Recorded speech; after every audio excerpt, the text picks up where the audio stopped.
जो 10 लाख हम किसी को नए एंटरप्रेन्योर के लिए दे रहे हैं, 5 लाख तो लौटाना नहीं है। अब 5 लाख इंस्टॉलमेंट में देना है, महिलाओं को 1% इंटरेस्ट नहीं लगेगा। ऐसे लोगों को डेवलप करने की आवश्यकता है। क्योंकि फर्स्ट टाइम आप बैंक के पास जाएंगे तो हमें लगता है कि उनको विश्वास की कमी है। इस बार हमने दिव्यांग को भी हक देने का प्रयास किया है कि उनका भी जो संविधान प्रदत्त है 4%, तो आप सोचिए कि पूरे बिहार में कितने दिव्यांग हैं। करें निश्चित तौर पे जो आप कहते हैं फ़ायदा वहाँ तक पहुँचना चाहिए। हमारा व्यापार का नियम है कि जब तक हर तरह से हम व्यापार में सफल नहीं होंगे तब तक हम आगे नहीं बढ़ सकते। नमस्कार, आप देख रहे हैं NBC 24। मैं हूँ आपके साथ मानसी। बिहार के युवा उद्यमियों के द्वारा बिहार में उद्योग को लेकर सेमिनार का आयोजन किया गया है। जी हाँ, आपको बता दें कि जिसमें उद्योग मंत्री समीर कुमार महासेठ भी शामिल हुए हैं। वहीं उन्होंने कई उद्यमियों को सम्मानित भी किया है। उद्योग मंत्री समीर महासेठ ने बिहार में जल्द ही उद्योग को लेकर बड़ा बदलाव देखने का वादा करते हुए कहा है कि बिहार में जो भी इन्वेस्टर मीट हुए थे उसका काफी फायदा हुआ है। तो वहीं आपको बताते चले कि बिहार में बड़े पैमाने पर उद्योग लगने जा रहा है। साथ ही उन्होंने ये भी कहा है कि वेपाड़ा की जमीन जिस पर किसी तरह के कोई उद्योग धंधे नहीं लगे हैं, वैसे लोगों को जमीन वापसी के लिए सरकार 6 महीने का और समय देगी और आने वाले समय में उनसे जमीन वापस लेने की प्रक्रिया भी शुरू हो जाएगी। तो वहीं आपको बताते चले कि उन्होंने ये भी कहा है कि बिहार सरकार मुख्यमंत्री उद्यमी योजना के तहत 10 लाख रुपए का ऋण देगी। साथ ही महिला पुरुष के साथ साथ दिव्यांगों को भी इसका फायदा सरकार देने का काम करेगी। और क्या कुछ कह रहे हैं समीर कुमार महासेठ, आइए हम सुनते हैं। एक वातावरण खुद ही बन रहा है। आपने देखा होगा कि जो कोरोना काल में जो विपत्ति हम लोगों ने झेला बिहार के लोग, उसके प्लानिंग के आधार पर जो बिहार सरकार ने किया, हर एक जो मुख्यमंत्री उद्यमी योजना भी है, तो इतना ज़्यादा लोग उत्साहित हैं। जो प्रथम बार हमारा मधुबनी सबसे कम लोग अप्लाई किए, अब सबसे ज़्यादा लोग अप्लाई करने के लिए लगे हुए हैं। पर्पस है कि जो 10 लाख हम किसी को नए एंटरप्रेन्योर के लिए दे रहे हैं, 5 लाख तो लौटाना नहीं है।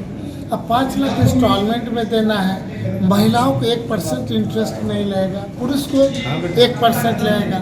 तो आपके माध्यम से आपको भी हम कहना चाहते हैं कि हर एक लोग अपने सगे संबंधी, परिवार, मित्र, वैसे लोगों को डेवलप करने की आवश्यकता है। क्योंकि फर्स्ट टाइम आप बैंक के पास जाएंगे तो हमें लगता है कि उनको विश्वास की कमी है। इस तरह से क्या होगा, जब बैंक से ऑपरेट होने लगेगा तो अगला भी 10 लाख आप चाहिएगा, बैंक आपको खुद ही आपके घर तक कहेंगे कि हम देने के लिए तैयार हैं। तो मेरा मानना है कि जब इम्प्रूवमेंट लाना चाहिए तो ज़मीनी स्तर से ला के दिखाने की आवश्यकता है।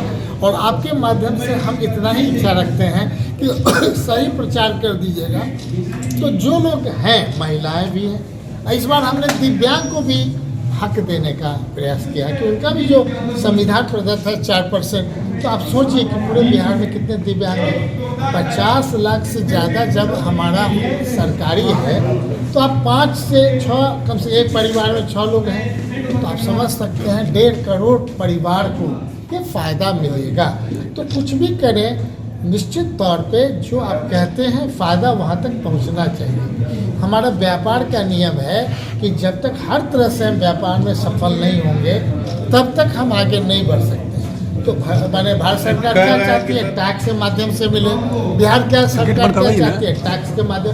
तो हम लोग तो सब जगह सारे उद्यमी को यही ना कहना चाहते हैं कि बिहार का जो बाहर टैक्स जा रहा है वो हमारा उपभोक्ता जो हमारा बिहार है वो प्रोडक्शन वाला कह रहे हैं सर कि पूरी तरीके से आवश्यकता है आप लोग के माध्यम से, इलेक्ट्रॉनिक मीडिया, प्रिंट मीडिया के माध्यम से सही चीज़ जानकारी हो जाए ताकि वो लोग खुद ही दौड़े आपके कहने पर। और हो सकता है आप जिस जिले से आते हैं, जहाँ से आते हैं, भैया प्रणाम, आपने जो कहा था देखिए हम इतना बढ़िया आगे बढ़ गए, तो जिसमें एक कमी भी होगी वो इम्प्रूव करने का। ये इन्वेस्टर मीट हुआ था, उसका कुछ फ़ायदा हुआ सर? 100% फ़ायदा हुआ। लगभग उसमें 80% लोगों को जमीन या जो चाहिए था हम लोगों ने दे दिया, वो लोग खोल रहे हैं। हाईकोर्ट का भी निर्देश आया कि जिन लोग को एक बार परमिशन दिया जाए 6 महीने में करें, फिर सबों के माध्यम से कहना चाहेंगे फिर हम 6 महीना टाइम देंगे, लेकिन करना तो चाहिए और करेंगे तभी बिहार आगे बढ़ेगा। तो आपने सुना इन्होंने क्या कुछ कहा है। इसी तरह के छोटे बड़े खबरों के साथ देखते रहे NBC 24।